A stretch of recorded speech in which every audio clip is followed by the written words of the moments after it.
अंत्योदय यानी कतार में खड़े अंतिम व्यक्ति तक पहुंचने का प्रयास।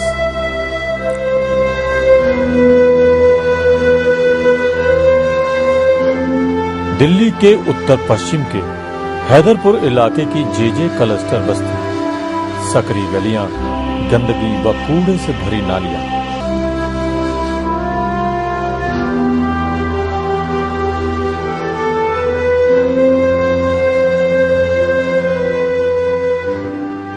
शिक्षा से दूर हर तरफ छोटे छोटे बच्चे, यही है इस मलिन बस्ती का दुर्भाग्य।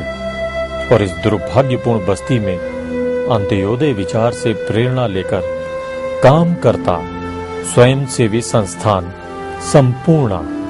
संपूर्णा, जिसकी अध्यक्षा हैं डॉक्टर शोभा विजेंद्र, जिनका लक्ष्य और उद्देश्य दिल्ली की जे क्लस्टर जैसी बस्तियों में महिलाओं व आर्थिक रूप से पिछड़े वर्ग के लोगों के लिए शिक्षा, स्वास्थ्य जैसी सुविधाएं उपलब्ध कराना है। हमने जब संपूर्णा संस्था बनाई तो हमारी फिलॉसफी ऐसी थी, हमारा मानना ऐसा था कि 14 साल से 19 साल की जो बालिकाएं होती हैं, लड़कियां होती हैं, वो सबसे वल्नरेबल एज है। उसके अंदर लड़कियों का भटकाव अक्सर हो जाता है और वही वो एज है जिसके अंदर लड़कियों को अगर सही शिक्षा मिले, सही स्वास्थ्य मिले और उनके हाथ में कोई ऐसा हुनर हो जिससे वो जीवन पर्यंत अपने जीवन को एक इज्जत के साथ चला सके, तो केवल उनका परिवार ही नहीं बल्कि जिस परिवार में उनका विवाह होता है, दोनों परिवार उससे लाभान्वित होते हैं, दोनों परिवारों का विकास होता है, संस्कार मिलते हैं, सुसंस्कृति आती है और उनकी ही नहीं समाज के अंदर भी एक संस्कृति का भाव पैदा होता है। तो संपूर्णा इसी उद्देश्य के साथ शुरू की गई और हमने ऐसा माना कि क्वालिटी के साथ साथ हम क्वांटिटी में भी विश्वास करें। अगर हमने एक लड़की को भी शिक्षा दी, उसको हमने शारीरिक और मानसिक रूप से स्वस्थ बनाया और उसके हाथ में एक ऐसा हुनर दिया, तो संपूर्णा का उद्देश्य पूरा हुआ। संपूर्णा का एक बहुत ही लार्जर पर्सपेक्टिव है, बहुत ही विहंगम उसका उद्देश्य है, जिसके अंदर हम देश भर की सभी एडोलेसेंट गर्ल्स को एक ऐसा प्लेटफॉर्म देना चाहते हैं, एक ऐसी अपॉर्चुनिटी देना चाहते हैं जिसके अंदर वो अपने पोटेंशियल को मैक्सिमाइज कर सके। अभी तक संस्था ने इतने वर्षों के अंदर इस उद्देश्य की प्राप्ति के लिए 20 जगह पर अपने केंद्र चलाए हैं। उन केंद्रों के माध्यम से प्रतिदिन 9 बजे से 6 बजे तक ये बालिकाएं हमारे पास प्रतिदिन आती हैं।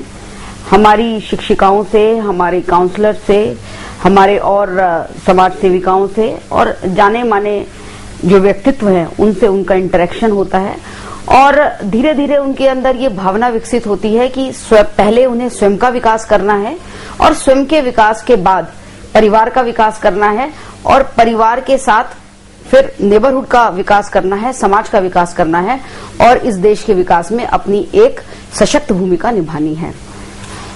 लेकिन मैं सबसे ज्यादा प्रभावित अगर किसी व्यक्तित्व से रही हूं तो वो नानाजी देशमुख जी से रही हूं और पंडित दीनदयाल उपाध्याय जी की जो फिलॉसफी है उसने मुझे बड़ा रोमांचित भी किया है और अपनी शिक्षा के दिनों में और उसके बाद भी मैंने देखा है कि समाज का सही मायने में विकास तभी संभव है जबकि अंतिम पंक्ति में जो खड़ा व्यक्ति है उसको हम विकास की मुख्य धारा से जोड़ें। और अंत्योदय जिसकी हम बात करते हैं, आज हमारा देश 21वीं शताब्दी में है और इसके अंदर जो विकास हमारा होना चाहिए था, क्योंकि हमने ऐसा माना, हमारे शिक्षाविदों ने ऐसा माना, समाज सुधारकों ने ऐसा माना कि जो भी हमारी कुरीतियां हैं उसका मूल कारण शिक्षा का अभाव है। लेकिन देखने में ऐसा आ रहा है कि ये सारे जो हमारे मानक थे ये बदल गए हैं। आज जो सबसे ज्यादा शिक्षित वर्ग है, जो सबसे ज्यादा धनाढ्य वर्ग है, उसके अंदर सबसे ज्यादा कुरीतियां पनप रही हैं। अगर आप भ्रूण हत्या की बात करें, जितने पढ़े लिखे परिवार हैं वो अगर एक बच्चा चाहते हैं तो वो बेटा चाहते हैं, और सोनोग्राफी, अल्ट्रासाउंड और भी कुछ ऐसी चीजें जो शायद विदेशों में आ गई हैं, उनका प्रयोग करके वो ये जानना चाहते हैं कि लड़का है या लड़की है। जितना हम सोचते थे कि ये आडंबर, दिखावा शिक्षा के बाद दूर होगा, धनाढ्य परिवारों में, पढ़े लिखे परिवारों में ये बढ़ता ही जा रहा है। तो शिक्षा को हम विकास से जो हम जोड़ने की हमारी प्रथा चली आ रही थी, मुझे लगता है कि वो 21वीं शताब्दी में इधर उधर हो गई है। इसी तरह से हम ऐसा मानना था कि क्राइम कमिट हो रहा है समाज के अंदर, अपराध हो रहा है, तो उसका मूल कारण पॉवर्टी है। लेकिन आज देखते हैं कि यंगस्टर्स केवल just for the fun seeking crime commit कर रहे हैं। अगर ये फन सेकिंग के लिए हमारा यंगस्टर क्राइम करेगा तो इसकी रोकथाम कैसी होगी और आने वाला हमारा भविष्य क्या होगा, हमें ये समझ में नहीं आ रहा है। इसलिए मुझे ऐसा लगता है कि जो हमारी अंत्योदय, जिसके ऊपर हमारा पूरा देश का ढांचा बेस्ड है, आज देश को इसकी बहुत बहुत जरूरत है। सामाजिक संस्थाओं को सेवा के क्षेत्र में आने की जरूरत है।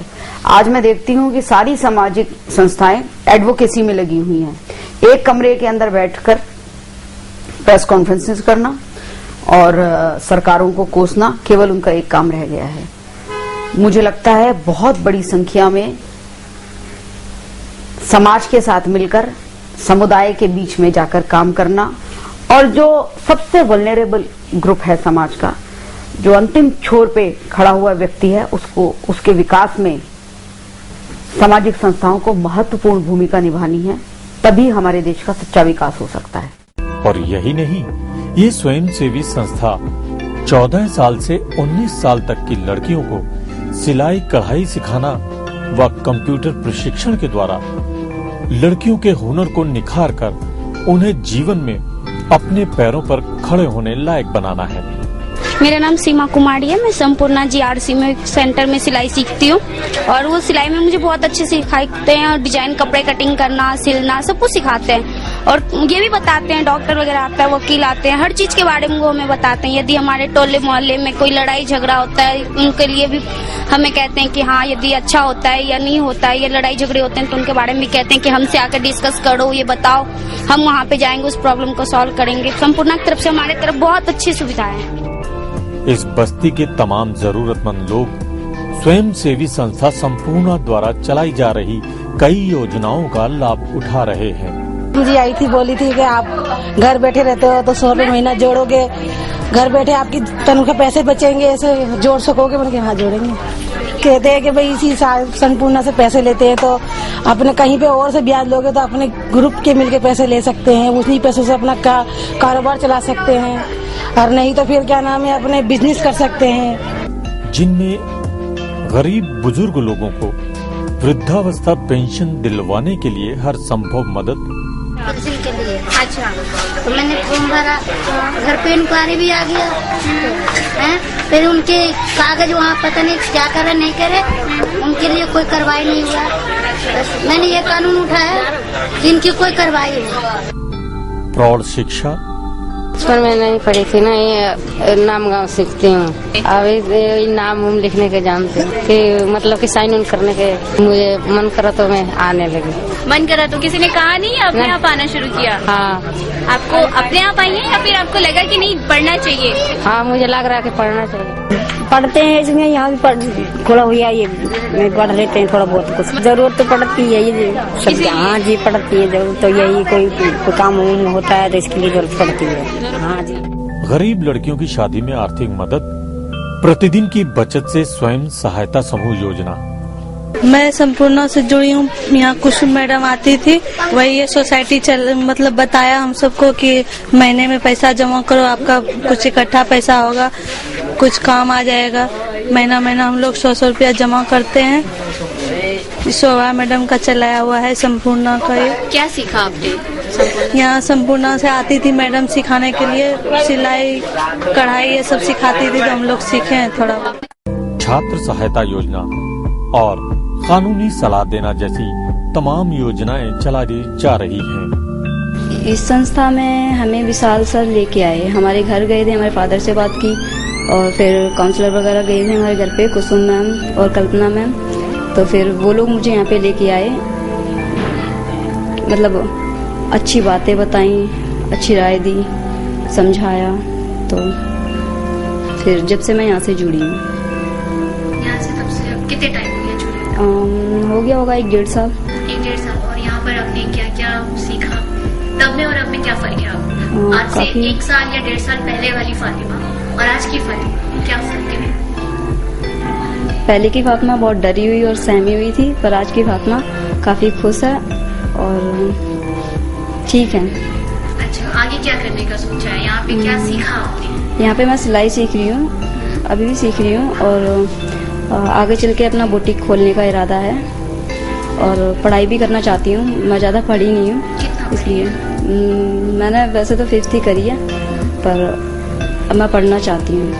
यही कि जुल्म सहना भी गलत है और करना भी गलत है, तो सहना भी नहीं चाहिए। एक लिमिट तक हर चीज़ अच्छी लगती है, लिमिट क्रॉस कर जाए तो फिर उसके लिए आवाज़ उठानी चाहिए। संपूर्णा इस बस्ती के लोगों के लिए एक उम्मीद की किरण के रूप में काम कर रहा है। हाँ, मैं डॉक्टर विनीत सिंह यहाँ हैदरपुर जेजे क्लस्टर सेवा बस्ती में रहता हूँ। संपूर्णा बहुत बढ़िया संस्था है। पिछले 7-8 वर्षों से इस जेजे क्लस्टरों में संपूर्णा जो गरीब बच्चे हैं उनके लिए कपड़े और जो पीछे जिनके पास टीबी के पेशेंट थे, पीछे जो कार्यक्रम हुआ था एक स्पीड के तरफ से, जो यहाँ पे जिन टीबी की बीमारी था वो कमा के नहीं देते थे, उनको महीने का जो राशन होता था पीछे अपने सेवा भारती में संपूर्णा के तरफ से बहन उनके तरफ से यहाँ मिला था।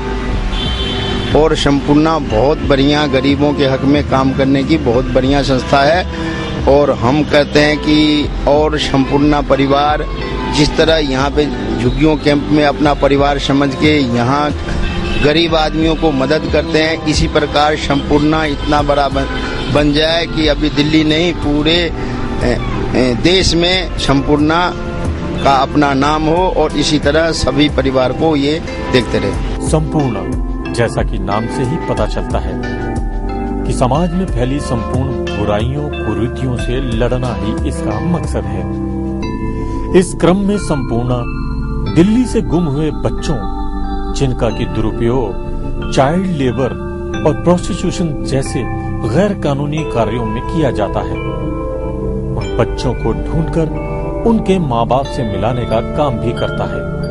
कि अपने घरों में अडॉप्ट जिनके पास बच्चे नहीं हुए अडॉप्ट इलीगल तरीके से अडॉप्ट करके गोद ले लेते हैं और इनके लिए मैं काम करता हूँ।